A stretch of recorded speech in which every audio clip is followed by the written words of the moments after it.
नमस्कार, आप देख रहे हैं इंडिया लीगल। मैं हूँ राजश्री आपके साथ और आज इंडिया लीगल में एक बेहद ख़ास खबर के साथ आपके सामने हूँ। जब रायसीना हिल की ऊंचाइयों पर स्थित राष्ट्रपति भवन के भव्य दरबार हॉल में एक शपथ ली गई, तब उस पल भारतीय न्यायपालिका ने एक नए युग में प्रवेश पा लिया।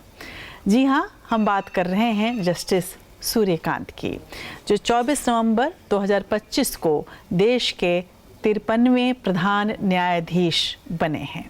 लेकिन ये कहानी सिर्फ एक नियुक्ति की कहानी नहीं है। ये कहानी उस स्लीपिंग फोर्स यानी उस सोई हुई शक्ति को जगाने की है जिसका जिक्र अक्सर जस्टिस सूर्यकांत अपने भाषणों में करते आए हैं।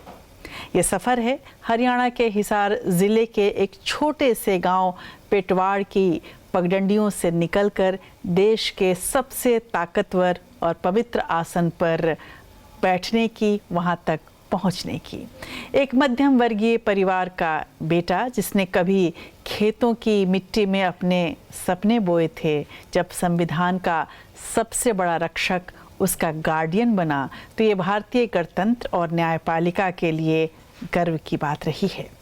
जस्टिस सूर्यकांत का ये पदभार ऐसे समय में आया है जब देश की निगाहें सुप्रीम कोर्ट पर टिकी हुई हैं। जस्टिस सूर्यकांत के सामने चुनौतियां विशाल हैं और समय कम है, यानी कि कुल मिलाकर 15 महीने।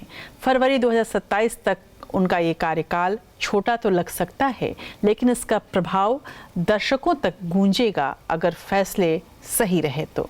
क्योंकि जिस कुर्सी पर आज वो बैठे हैं उसके सामने फाइलों का अंबार है।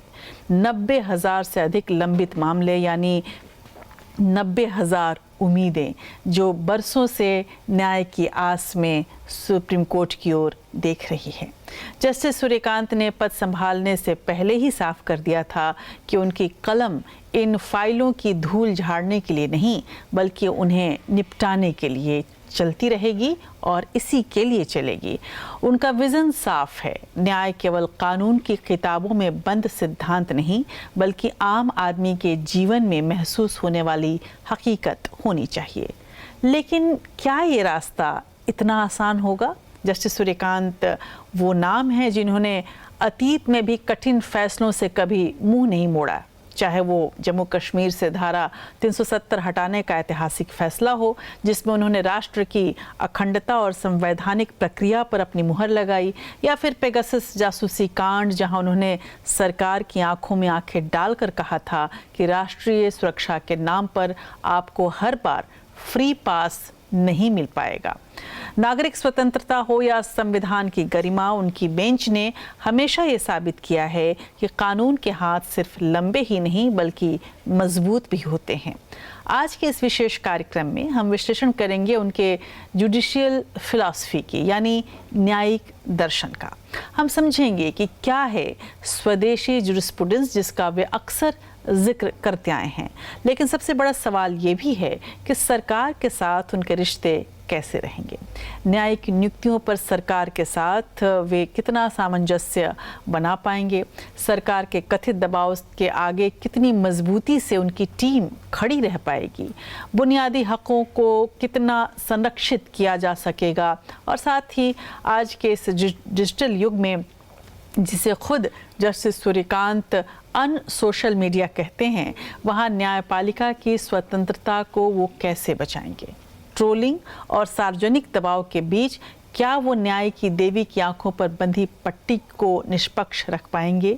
अगले 1 घंटे में हम टटोलेंगे 53वें CJI के उस विजन को जो तारीख पे तारीख के कल्चर को, की संस्कृति को ख़त्म करने का दम रखता है। हम देखेंगे कि कैसे एक संविधान रक्षक अब सिस्टम सुधारक की भूमिका निभाएगा। और ये सब हम उनके दिए गए फैसलों के परिप्रेक्ष्य में समझने की कोशिश करेंगे, जहां पर उन्होंने अपनी न्यायिक सोच को सबके सामने, भारत के 140 करोड़ जनता के सामने रखा है। तो हमारे साथ आप बने रहिए, क्योंकि आज हम सिर्फ एक जज या CJI की बात नहीं कर रहे, बल्कि हम बात कर रहे हैं भारत के न्यायिक भविष्य की। चलिए शुरू करते हैं आज का ये इंडिया लीगल।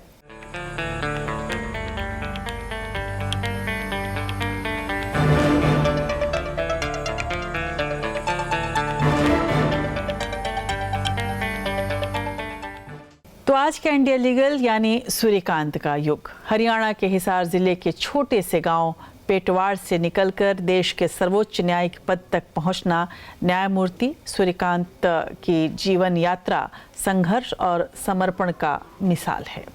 एक मध्यम वर्गीय परिवार में जन्मे और सरकारी स्कूल से प्रारंभिक शिक्षा ग्रहण करने वाले सूर्यकांत ने अपनी लगन से कानून की पढ़ाई में स्वर्ण पदक हासिल किया। उन्होंने हरियाणा के सबसे युवा एडवोकेट जनरल बनने का गौरव प्राप्त किया, जिसके बाद पंजाब, हरियाणा उच्च न्यायालय और फिर हिमाचल प्रदेश उच्च न्यायालय के मुख्य न्यायाधीश के रूप में अपनी सेवाएं उन्होंने दी। फिर सुप्रीम कोर्ट में जज बने। एक किसान के बेटे का देश के सर्वोच्च न्यायिक पद पर आसीन होने के सफर पर नजर डालते हैं।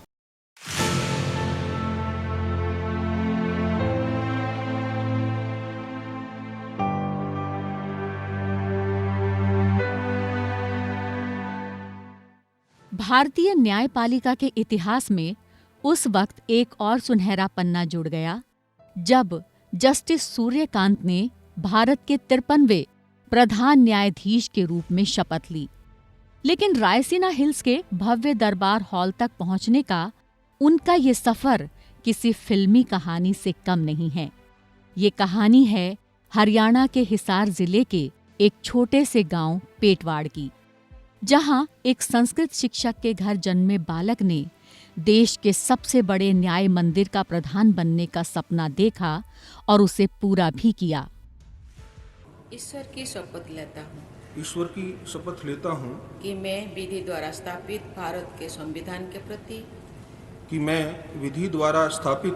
भारत के संविधान के प्रति सच्ची श्रद्धा और निष्ठा रखूंगा। सच्ची श्रद्धा और निष्ठा रखूंगा। मैं भारत की प्रभुता और अखंडता अक्षुण्ण रखूंगा। मैं भारत की प्रभुता और अखंडता अक्षुण्ण रखूंगा। तथा मैं सम्यक प्रकार से और श्रद्धापूर्वक तथा अपनी पूरी योग्यता, ज्ञान और विवेक से तथा मैं सम्यक प्रकार से और श्रद्धापूर्वक तथा अपनी पूरी योग्यता, ज्ञान और विवेक से अपने पद के कर्तव्यों का भय या पक्षपात, अनुराग या द्वेष के बिना पालन करूंगा। भय या पक्षपात, अनुराग या द्वेष के बिना पालन करूंगा। तथा मैं संविधान और विधियों की मर्यादा बनाए रखूंगा। तथा मैं संविधान और विधियों की मर्यादा बनाए रखूंगा।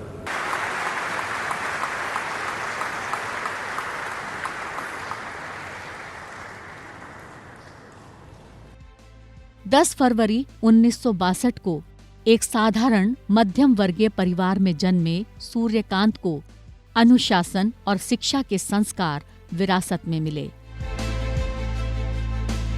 उनके पिता मदन गोपाल शर्मा एक संस्कृत शिक्षक थे, जिन्होंने उन्हें सिखाया कि ज्ञान ही सबसे बड़ी शक्ति है। जस्टिस सूर्यकांत ने अपनी शुरुआती पढ़ाई गांव में की और फिर रोहतक की महर्षि दयानंद यूनिवर्सिटी से 1984 में कानून की डिग्री हासिल की। हैरत की बात यह है कि वकालत और जजी के बेहद व्यस्त जीवन के बावजूद सीखने की उनकी ललक कभी कम नहीं हुई। यही कारण है कि जज बनने के कई साल बाद 2011 में उन्होंने कुरुक्षेत्र यूनिवर्सिटी से लॉ में मास्टर्स यानी LLM की डिग्री हासिल की और उसमें भी फर्स्ट क्लास फर्स्ट आकर ये साबित किया कि उम्र सीखने में कभी बाधा नहीं बन सकती। कि भाई हमने तो मिलता है कोई नहीं, हम तो दिल्ली चले जावा, चंडीगढ़ चले जावा तो वहां भी कोई मिलने नहीं देता। अब वो लोग इस बात को नहीं समझते कि न्यायपालिका के अंदर जो न्यायाधीश हैं उनका कोई सार्वजनिक जीवन नहीं रहता। उनका जीवन देश के लिए होता है। वो किसी व्यक्ति, किसी रिश्तेदार, किसी पर्टिकुलर व्यक्ति के लिए जीवन नहीं रहता। 1984 में उन्होंने हिसार जिला अदालत में अपनी वकालत शुरू की, लेकिन उनकी प्रतिभा को एक छोटे शहर की सीमाएं बांध नहीं सकीं। महज 1 साल बाद 1985 में वे चंडीगढ़ आ गए और पंजाब एवं हरियाणा हाईकोर्ट में प्रैक्टिस शुरू की। यहाँ उन्होंने संवैधानिक, सिविल और सेवा मामलों में महारत हासिल की। उनकी कानूनी समझ का लोहा सरकार ने भी माना। जुलाई 2000 में महज 38 साल की उम्र में उन्हें हरियाणा का एडवोकेट जनरल नियुक्त किया गया। इस पद पर पहुंचने वाले वे राज्य के इतिहास के सबसे युवा वकीलों में से एक थे। न्याय के आसन पर वकालत में अपनी छाप छोड़ने के बाद 9 जनवरी 2004 को उन्हें पंजाब एवं हरियाणा हाईकोर्ट का जज बनाया गया। यहाँ उन्होंने करीब 14 साल तक अपनी सेवाएं दी और कई अहम फैसले सुनाए। उनकी न्यायिक क्षमता को देखते हुए अक्टूबर 2018 में उन्हें हिमाचल प्रदेश हाईकोर्ट का मुख्य न्यायाधीश नियुक्त किया गया। हालांकि हिमाचल में उनका कार्यकाल छोटा रहा, क्योंकि उनकी प्रतिभा की जरूरत देश की सबसे बड़ी अदालत को थी। 24 मई 2019 को वे सुप्रीम कोर्ट के जज बने, जहां उन्होंने धारा 370 और पेगासस जैसे ऐतिहासिक मामलों की सुनवाई करने वाली बेंच का हिस्सा बनकर अपनी निर्भीक और स्पष्ट सेवा का परिचय दिया। हमारे को तो जब ये जस्टिस बने नहीं जी, हिमाचल से जस्टिस बने, तभी हमको ये पता चल गया था कि हो सकता हमारा भी मतलब CGI बने। ये जी 2 भाई साथ में पढ़ा थे, सूर्यकांत जी, देवकांत जी, और 72-73 की बात है, मतलब 6ठी से लेकर साथ में थे आगे 10वीं तक ये। लेकिन दोनों भाई बहुत इंटेलिजेंट थे, बहुत होशियार थे। हमने तो उसे दिन अंदाज़ा लगा लिया था भाई, क्यों टॉप का जो बच्चा हो है नहीं, वो यूँ है भाई ये कुछ न कुछ तो एक दिन बनेगा। कि मैं हमारे गांव से एक साधारण और सामाजिक और सभ्य परिवार से मेहनत करके एक व्यक्ति इतने ऊंच ओहदे पर पहुंचा, मतलब गांव में ज़बरदस्त खुशी की लहर है जी।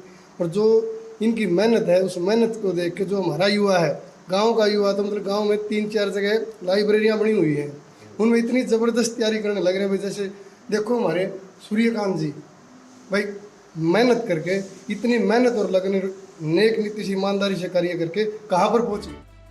CGI बनने से ठीक पहले मई 2025 से नवंबर 2025 तक उन्होंने नालसा यानी राष्ट्रीय विविध सेवा प्राधिकरण के कार्यकारी अध्यक्ष के रूप में भी कार्य किया, जहां उनका फोकस गरीबों तक सस्ता और सुलभ न्याय पहुंचाने पर रहा।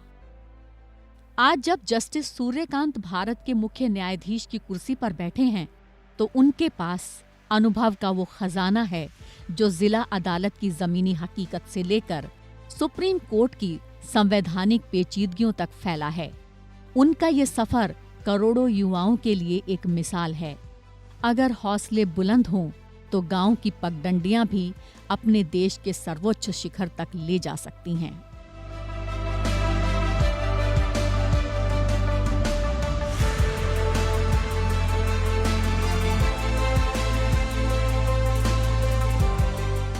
जैसे सूर्यकांत के पिता एक संस्कृत के शिक्षक भी रहे हैं और पारंपरिक रूप से किसान भी रहे हैं, और ऐसे में उनकी हर बात में, उनके हर फैसले में आप एक मानवीय टच ज़रूर देखते आए हैं। जैसे सूर्यकांत की 53वें प्रधान न्यायाधीश के रूप में नियुक्ति न्यायपालिका के लिए एक टर्निंग पॉइंट हो सकता है, ऐसा सबका मानना है। उनका विस्तृत अनुभव जो ज़िला अदालतों से लेकर सर्वोच्च न्यायालय तक फैला है, न्यायिक प्रणाली में संवेदनशीलता, पारदर्शिता और जन केंद्रित सुधार की उम्मीद को जगाता है।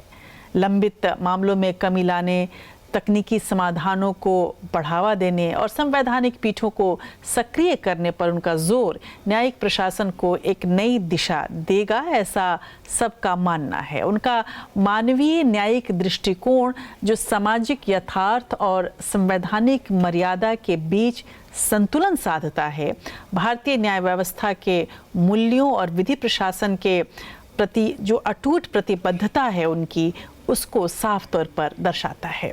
ये नियुक्ति देश के हर आम नागरिक के लिए प्रेरणा है और इस बात की ताकीद है कि प्रतिभा और ईमानदारी से कोई भी पद पहुंच से बाहर नहीं है। 78वें संविधान दिवस के अवसर पर प्रधान न्यायाधीश जस्टिस सूर्यकांत ने देश के लिए एक नए न्याय शास्त्र या न्यू जुरिस्प्रूडेंस का खाका पेश किया, जिसका मूल आधार भारत की बदलती ज़मीनी हकीकत और अधिक समतामूलक न्याय है। उनका ये विजन न्याय प्रणाली के सभी स्तरों यानी कि ट्रायल कोर्ट, प्रांतीय कोर्ट, उच्च न्यायालय और सर्वोच्च न्यायालय में न्यायिक समस्याओं के प्रति समान रूप से दृष्टिकोण और जो लोग भी पीड़ित हैं उनके प्रति सम्मान की, या फिर इसको ऐसे भी समझा जा सकता है कि यूनिफॉर्म अप्रोच अपनाने की वकालत करते हैं वो। साथ में जस्टिस सूर्यकांत ने एडीआर पर जोर दिया जिससे कि न्यायिक प्रणाली और सक्षम बने। Weaken the very overarching goal we seek to protect, and in doing so magnify existing inequalities. I believe that veritably realizing the precept of access to justice is an act of constitutional fidelity, and the first step in that direction must be through the augmentation of judicial infrastructure in aid of effective justice delivery. By judicial infrastructure, I speak not only of physical infrastructure or facilities, but also of the technological, administrative, and human systems that enable justice to function. This infrastructure is the bedrock on which meaningful reform rests and forms an indispensable element of constitutional performance. While the judiciary remains the sentinel of the Constitution, we must acknowledge that the justice system extends beyond formal adjudication. It requires a conceptualization of complementary pathways that are accessible, credible, and firmly anchored in the constitutional values. In particular, I wish to underscore that one of the most transformative developments in contemporary jurisprudence has been the emergence of mediation as a central pillar of our justice delivery system. Mediation opens pathways not through adversarial triumph, but through cooperative resolution. It is cost-effective, participatory, and deeply humane. When supported by well-designed mediation centers, trained professionals, structured procedures, and robust digital platforms, mediation has the potential to reshape our dispute resolution culture. It can easily take care of dependency, enhance public confidence, and repair relationships in ways that litigation seldom permits. अब कुल मिलाकर देखा जाए तो access to justice की जो बात justice Suryakant ने कही है वो अपने आप में अब तक महज केवल जिसको कहा जाए एक जुमला भर था, लेकिन एक्सेस टू जस्टिस के नाम पर सीजीआई ने न्याय तक पहुंच या एक्सेस टू जस्टिस को बढ़ाने और इसे प्राप्त करने के तरीकों पर भी उन्होंने जोर दिया, जो निस्संदेह न्यायपालिका की सर्वोच्च प्राथमिकता होनी चाहिए। As we mark 76 years of our Constitution's existence, it is imperative that we reinvigorate our pursuit of the constitutional promise of access to justice, which is a foundation upon which all other rights rest. Without such access, liberties become ornamental, and constitutional guarantees lose their resonance in the lives of ordinary people. This commitment is embedded at the very core of our constitutional design through Articles 32 and 39A, which make access to justice both explicit and indispensable. Our framers recognized that a constitution which proclaims rights without providing avenues to enforce them may not be a true testament of justice. It is for this reason that Article 32 has been described as the heart and soul of the Constitution, and why the duty to safeguard access to justice rests squarely upon the Supreme Court and High Courts as guardians of the constitutional order. It is against this constitutional backdrop that we must consider what is required to give this guarantee meaningful effect. If access to justice is our moral and constitutional North Star, then predictability, affordability, and timeliness form its core supports. वैसे महज vision देना पर्याप्त नहीं है। चुनौती लाखों लंबित मामलों के अंबार, न्यायाधीशों की कमी और पुरानी बुनियादी ढांचे की ज़मीनी हकीकत को दूर करने के लिए ठोस समयबद्ध रणनीतियों को लागू करने में है। ये नया न्यायशास्त्र तभी सफल होगा जब यह केवल वैचारिक न रहकर देश के अंतिम नागरिक तक न्याय को सस्ता, सुलभ और त्वरित बना सके, जो कि एक तरह से कहा जाए तो सबसे बड़ी चुनौती है भारतीय व्यवस्था में है। वैसे कमी किसी चीज़ की नहीं होती है, न तो हमारे यहाँ प्रतिभा की कमी है और न ही इच्छा की कमी है। लेकिन जस्टिस सूर्यकांत के उन अहम फैसलों पर जब हम नज़र डालेंगे तो आपको ये ज़रूर दिखेगा कि एक ऐसा शख्स है जो बाकियों से अलग रहा है। उनके स्टैंड ने उनकी न्यायिक प्रतिबद्धता और विजन की झलक हमेशा दिखाई है उनके फैसलों के द्वारा।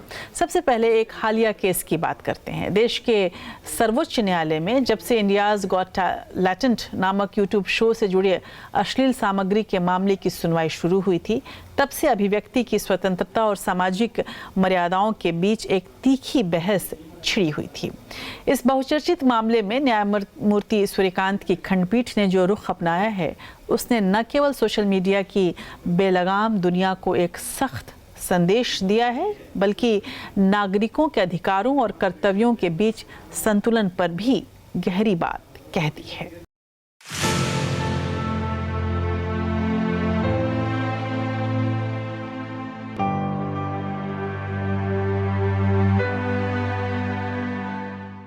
इंडियाज़ गॉट टैलेंट नामक यूट्यूब शो विवाद का केंद्र रहे यूट्यूबर और पॉडकास्टर रणबीर इलाहाबादिया की याचिका पर सुनवाई करते हुए जस्टिस सूर्यकांत ने बेहद कड़े शब्दों का इस्तेमाल किया। उन्होंने स्पष्ट रूप से कहा कि इस तरह की सामग्री न केवल घिनौनी और निंदनीय है, बल्कि इससे ये पता चलता है कि बनाने वालों के दिमाग में कितनी गंदगी भरी है। कोर्ट ने सीधे तौर पर सवाल उठाया कि क्या लोकप्रियता के नाम पर समाज की मर्यादाओं को ताक पर रखा जा सकता है।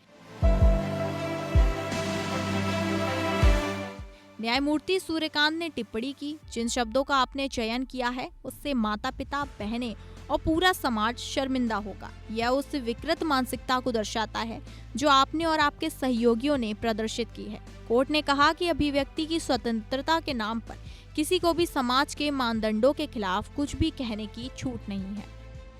हालांकि कोर्ट ने कंटेंट क्रिएटर्स को थोड़ी अस्थायी राहत दी है। न्यायमूर्ति सूर्यकांत की पीठ ने रणबीर इलाहाबादिया को विभिन्न राज्यों में दर्ज एफआईआर्स में तत्काल गिरफ्तारी से अंतरिम संरक्षण प्रदान किया। यह राहत उन्हें कानूनी उत्पीड़न से बचाने के लिए दी गई, ताकि वह एक जगह से दूसरी जगह कानूनी लड़ाई लड़ने के लिए मजबूर ना हो।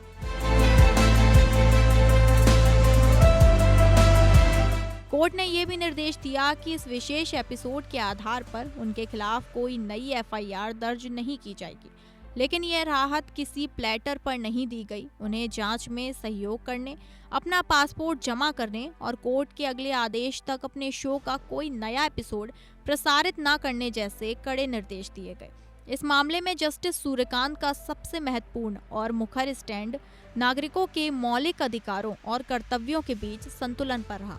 उन्होंने साफ शब्दों में कहा, there is nothing like a fundamental right on a platter, या मालिक अधिकार प्लेटर या थाली में परोस कर नहीं दिए जाते।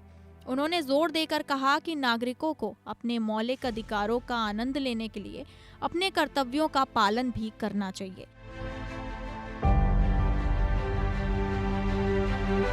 यह टिप्पणी उस बढ़ती प्रवृत्ति पर एक न्यायिक प्रहार है जहां कुछ लोग अभिव्यक्ति की स्वतंत्रता का बेजा इस्तेमाल करते हुए सामाजिक मूल्यों और नैतिकता को चोट पहुंचाते हैं। न्यायमूर्ति सूर्यकांत का यह कथन भारतीय संविधान की भावना को दर्शाता है, जहां मौलिक अधिकार असीमित नहीं हैं और उन पर उचित प्रतिबंध लगाए गए हैं। न्यायालय ने इस मामले की संवेदनशीलता को समझते हुए केंद्र सरकार को भी नोटिस जारी किया है। कोर्ट ने ऑनलाइन कंटेंट के नियमन के लिए एक तंत्र बनाने की आवश्यकता पर बल दिया। जस्टिस सूर्यकांत ने स्पष्ट किया कि यदि सरकार आगे नहीं आती तो अदालत को इस रिक्त और बंजर क्षेत्र को ऐसे ही दुरुपयोग करने के लिए नहीं छोड़ा जा सकता, जिसका कुछ यूट्यूबर और सोशल मीडिया चैनल फायदा उठा रहे हैं।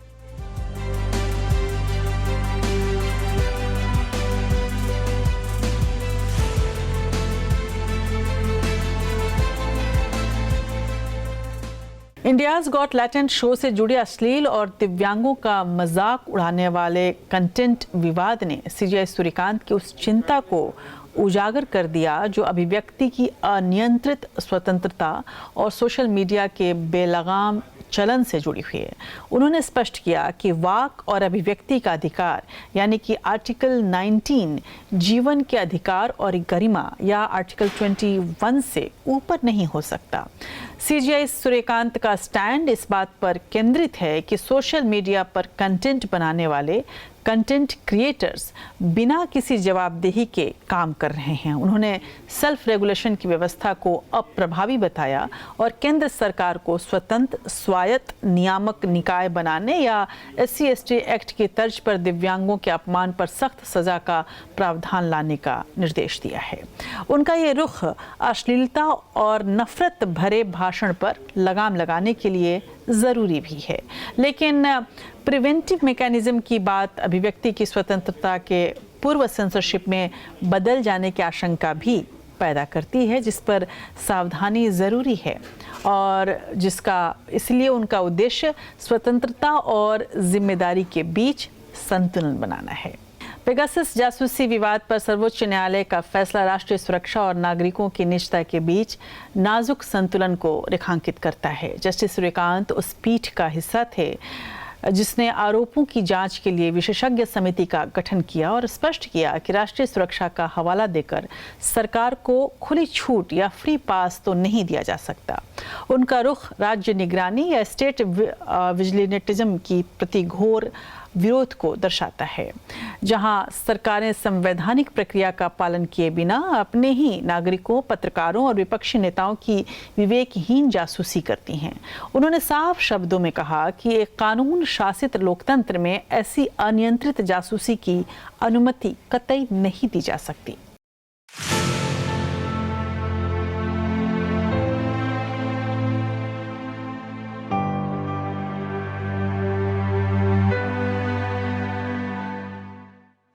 देश के लोकतांत्रिक इतिहास में एक महत्वपूर्ण मोड़ पर सुप्रीम कोर्ट ने पेगासस जासूसी मामले में एक स्वतंत्र जांच समिति का गठन किया।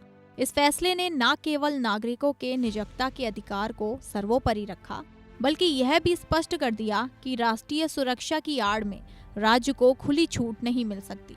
इस पीठ में शामिल न्यायमूर्ति सूर्यकांत ने इस ऐतिहासिक निर्णय में एक प्रमुख भूमिका निभाई, जिसने संविधान और नागरिक स्वतंत्रता के प्रति उनकी गहरी प्रतिबद्धता को दर्शाया। प्रधान न्यायाधीश NV रमन्ना, न्यायमूर्ति सूर्यकांत और न्यायमूर्ति हिमा कोहली की पीठ ने 27 अक्टूबर 2021 को ये अहम फैसला सुनाया। इजरायली स्पाईवेयर पेगासस के इस्तेमाल से पत्रकारों, नेताओं, कार्यकर्ताओं और नागरिकों की कथित जासूसी के आरोपों की जांच के लिए कोर्ट ने सेवानिवृत्त न्यायमूर्ति RV रविंद्रन की निगरानी में साइबर विशेषज्ञों की एक स्वतंत्र तकनीकी समिति का गठन किया। कोर्ट ने अपने फैसले में निम्नलिखित प्रमुख बातें कही, जिसमें पहला है राष्ट्रीय सुरक्षा के नाम पर खुली छूट नहीं। पीठ ने केंद्र सरकार की इस दलील को खारिज कर दिया कि राष्ट्रीय सुरक्षा के मुद्दे पर वह किसी भी जानकारी का खुलासा करने के लिए बाध्य नहीं है। न्यायमूर्ति सूर्यकांत ने इस बात पर जोर दिया कि देश के हर नागरिक को निजता के उल्लंघन से सुरक्षा देना जरूरी है। सरकार को हर बार यह कह देने से खुली छूट नहीं मिल सकती कि वह राष्ट्रीय सुरक्षा का मसला है। निजता के अधिकार का उल्लंघन। कोर्ट ने माना कि नागरिकों की विवेकहीन जासूसी की अनुमति नहीं दी जा सकती। यह निजता का उल्लंघन है जो संवैधानिक कानून के तहत केवल कानून द्वारा स्थापित प्रक्रिया का पालन करने के लिए ही संभव है। प्रेस की स्वतंत्रता पर प्रभाव। कोर्ट ने कहा कि जासूसी के आरोपों से प्रेस की स्वतंत्रता पर प्रतिकूल प्रभाव या चिलिंग इफेक्ट पड़ सकता है। पत्रकारिता के स्रोतों की हिफाजत प्रेस की आज़ादी की बुनियादी शर्तों से एक है। न्यायमूर्ति सूर्यकांत का रुख नागरिक स्वतंत्रता के संरक्षक। पेगासस मामले में न्यायमूर्ति सूर्यकांत का रुख नागरिक अधिकारों और राज्य की जवाबदेही के बीच संतुलन स्थापित करने की उनकी न्यायिक फिलॉसफी को दर्शाता है। राष्ट्रीय सुरक्षा का हवाला देकर केंद्र सरकार द्वारा विस्तृत हलफनामा दायर न करने पर पीठ ने केंद्र सरकार की खिंचाई की थी। न्यायमूर्ति सूर्यकांत ने स्पष्ट किया कि राज्य को राष्ट्रीय हित और नागरिकों के अधिकारों के बीच संतुलन बनाना होगा। उनकी टिप्पणी की राष्ट्रीय सुरक्षा की आड़ में सरकार को खुली छूट नहीं दी जा सकती। भारतीय लोकतंत्र में शक्ति के दुरुपयोग पर न्यायिक नियंत्रण की आवश्यकता को मजबूती से स्थापित करती है। अन्य ऐतिहासिक फैसले से न्यायमूर्ति सूर्यकांत की न्यायपालिका में छवि एक ऐसे न्यायाधीश की बनी है जिन्होंने अधिकारों, निष्पक्षता और जवाबदेही पर लगातार ध्यान केंद्रित किया है। सुप्रीम कोर्ट का यह फैसला एक सभ्य लोकतांत्रिक समाज में सूचना क्रांति के इस दौर से निजता की उचित अपेक्षा को पल देता है। जासूसी के आरोपों की जांच के लिए स्वतंत्र समिति का गठन यह सुनिश्चित करता है कि सरकार की शक्तियां निरंकुश ना हो और संवैधानिक सिद्धांतों का पालन हो। यह फैसला भारत के हर नागरिक के लिए निजता के अधिकार की सुरक्षा की दिशा में एक मील का पत्थर साबित होगा। यह वर्डिक्ट दिखाता है कि न्यायपालिका, विशेष रूप से न्यायमूर्ति सूर्यकांत जैसे दूरदर्शी न्यायाधीशों के माध्यम से नागरिक स्वतंत्रता के प्रहरी के रूप में अपनी भूमिका को लेकर कितनी गंभीर है।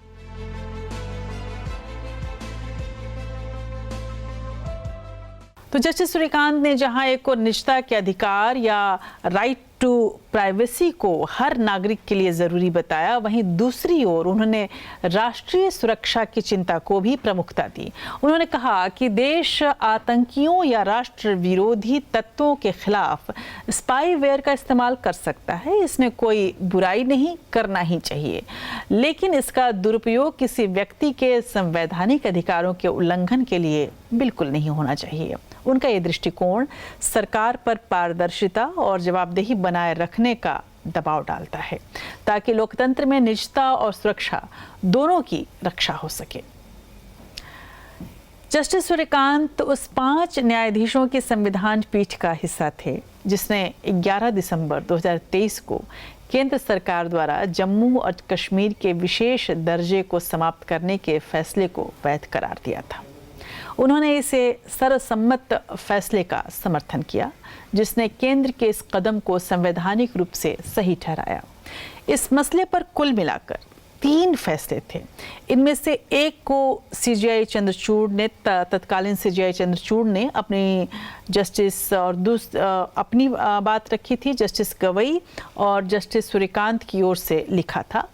न्यायमूर्ति कौल और न्यायमूर्ति खन्ना ने अलग अलग सहमति वाले फैसले लिखे थे। न्यायमूर्ति सूर्यकांत ने अनुच्छेद 370 के निरसन मामले में महत्वपूर्ण भूमिका निभाई। उन्होंने बहुमत के साथ सहमति जताई और अनुच्छेद 370 अस्थायी था और राष्ट्रपति की शक्ति को समाप्त नहीं किया जा सकता था। उन्होंने ये भी माना कि सरकार के कार्यों पर न्यायिक जांच होनी चाहिए। उन्होंने अनुच्छेद 367 में संशोधन को असंवैधानिक करार दिया जो संविधान की श्रेष्ठता और राष्ट्रीय एकता के प्रति उनकी प्रतिबद्धता को दर्शाता है। ये फैसला भारत की संप्रभुता, संवैधानिक संरचना और जम्मू कश्मीर के एकीकरण के संदर्भ में सबसे दूरगामी निर्णयों में से एक माना जाता है।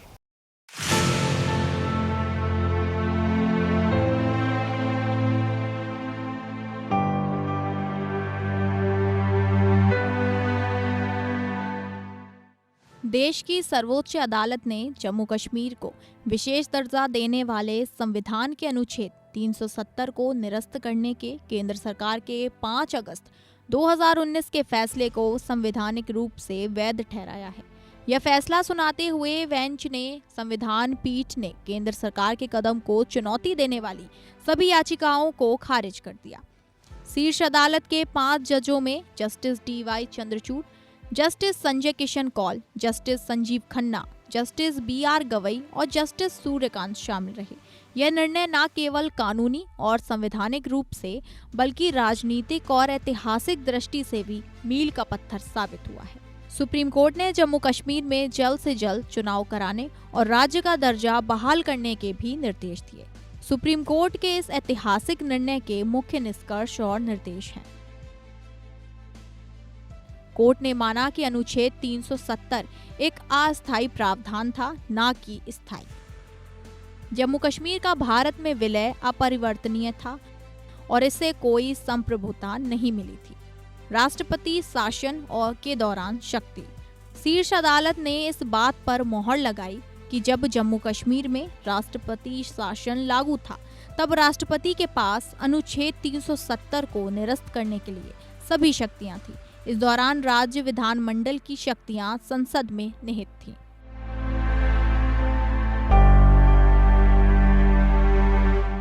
संविधान सभा की सहमति जरूरी नहीं।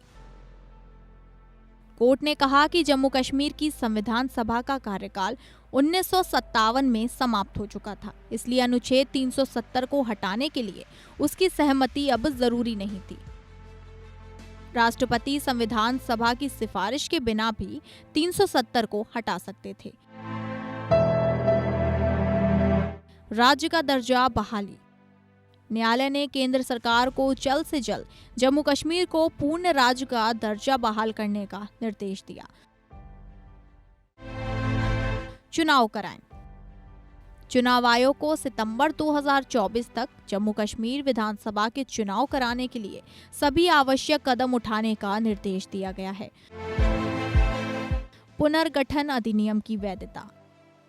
जम्मू कश्मीर को 2 केंद्र शासित प्रदेशों जम्मू कश्मीर और लद्दाख में बांटने वाले पुनर्गठन अधिनियम 2019 को भी कोर्ट ने वैध करार दिया, हालांकि इसे अस्थायी कदम बताया। न्यायमूर्ति सूर्यकांत का अनुच्छेद 370 पर निर्णय भारत की अखंडता और संवैधानिक नैतिकता के प्रति प्रतिबद्धता दर्शाता है।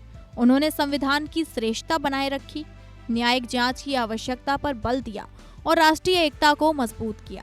न्यायिक संयम का प्रदर्शन करते हुए बेंच ने लोकतंत्र की बहाली यानी चुनाव और राज्य का दर्जा बहाल करने की समय सीमा तय कर नागरिकों के अधिकारों की रक्षा का स्पष्ट संदेश भी दिया है।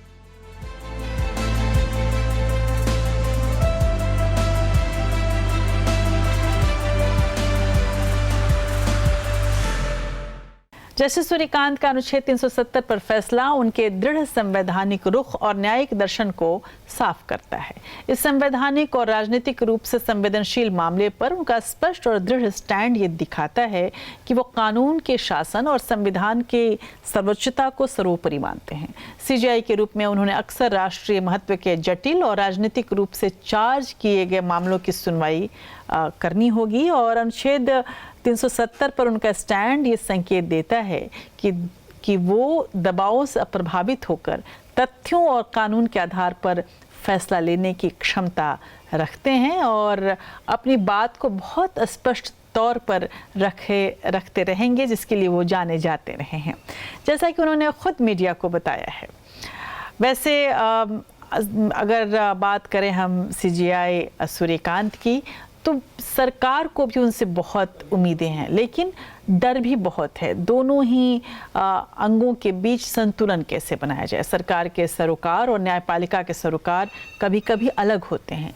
यहीं पर संघर्ष और टकराव की स्थिति भी बन जाती है। एक सीजीआई की परख इसी कसौटी पर होती है। ब्रेक के बाद हम जस्टिस सूर्यकांत की न्यायिक नीति को और गहराई से समझेंगे और ख़ास तौर पर उन मसलों पर जिनमें सरकार स्टेक होल्डर होती है और ये सब कुछ होने के बाद संतुलन को बनाए रखना किसी भी सीजीआई के लिए बहुत मुश्किल हो जाता है। लेकिन क्या जस्टिस सूर्यकांत इस चुनौती को पार कर पाएंगे और उसके साथ साथ जो नियुक्तियां हैं उसको लेकर कैसे सामंजस्य बनेगा। 11 मई 2022 का दिन भारतीय न्यायिक इतिहास में एक ऐतिहासिक मोड़ साबित हुआ, जब सुप्रीम कोर्ट ने ब्रिटिश काल से चले आ रहे 152 साल पुराने देशद्रोह कानून यानी आईपीसी की धारा 124A पर रोक लगा दी। तत्कालीन चीफ जस्टिस NV रमन्ना की अध्यक्षता वाले 3 जजों की बेंच ने ये फैसला सुनाया था, जिसमें जस्टिस सूर्यकांत और जस्टिस हिमा कोहली भी शामिल थे। इस फैसले ने न केवल सरकार को इस कानून पर पुनर्विचार करने का समय दिया, बल्कि नागरिकों के अधिकारों और अभिव्यक्ति की स्वतंत्रता को एक नई दिशा भी दी। 11 मई 2022 का फैसला भारतीय लोकतंत्र में अभिव्यक्ति की आज़ादी के लिए एक ढाल बनकर उभरा। जहां बेंच ने सामूहिक रूप से एक साहसिक कदम उठाया, वहीं जस्टिस सूर्यकांत की भूमिका एक ऐसे न्यायाधीश की रही जो संविधान की रक्षा के साथ साथ संस्थागत मर्यादाओं का भी सम्मान करते हैं। उनका ये दृष्टिकोण कि सिर्फ कानून को हटाना ही नहीं बल्कि सही प्रक्रिया का पालन करना भी ज़रूरी है, न्यायपालिका की परिपक्वता को दर्शाता है। ये फैसला न केवल एक पुराने कानून पर रोक थी बल्कि ये संदेश भी था कि लोकतंत्र में असहमति की आवाज़ को देशद्रोह का नाम देकर दबाया नहीं जा सकता।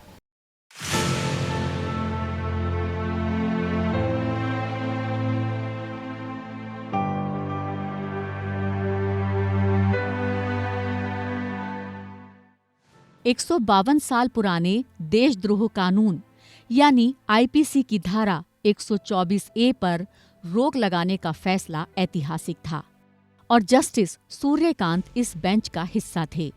फैसले का सबसे महत्वपूर्ण पहलू ये था कि कोर्ट ने सरकार और नागरिकों के अधिकारों के बीच संतुलन बनाने की कोशिश की। बेंच ने स्पष्ट रूप से कहा कि जब तक केंद्र सरकार इस कानून के प्रावधानों पर पुनर्विचार नहीं कर लेती, तब तक इसे स्थगित रखा जाएगा। बेंच के मुख्य निर्देश कुछ इस प्रकार थे। नंबर 1, नई एफआईआर पर रोक। कोर्ट ने केंद्र और राज्य सरकारों को निर्देश दिया कि धारा 124A के तहत कोई भी नया मामला या एफआईआर दर्ज न किया जाए। नंबर 2, लंबित मामलों का स्थगन। देश भर की अदालतों में चल रहे देशद्रोह के सभी लंबित मुकदमों, अपीलों और कार्यवाहियों पर रोक लगा दी गई। नंबर 3, जमानत का अधिकार।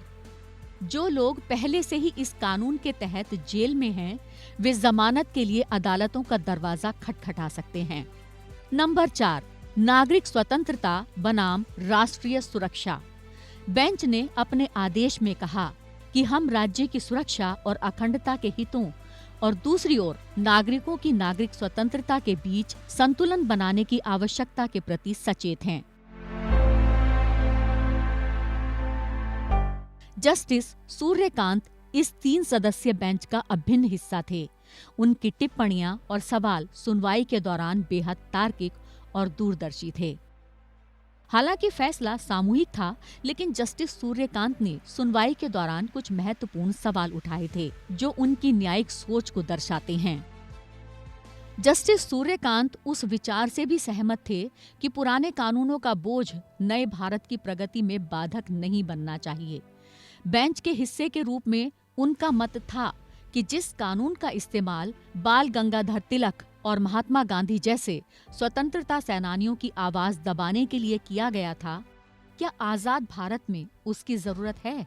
ये फैसला इसलिए भी महत्वपूर्ण था क्योंकि सरकार ने पहले तो इस कानून का बचाव किया था, लेकिन बाद में कोर्ट के कड़े रुख को देखते हुए कहा कि वह इस पर पुनर्विचार करने को तैयार हैं। जस्टिस सूर्यकांत और बेंच के अन्य सदस्यों ने सरकार के इस बदलते रुख को नोट किया और उसी के आधार पर ये अंतरिम आदेश पारित किया।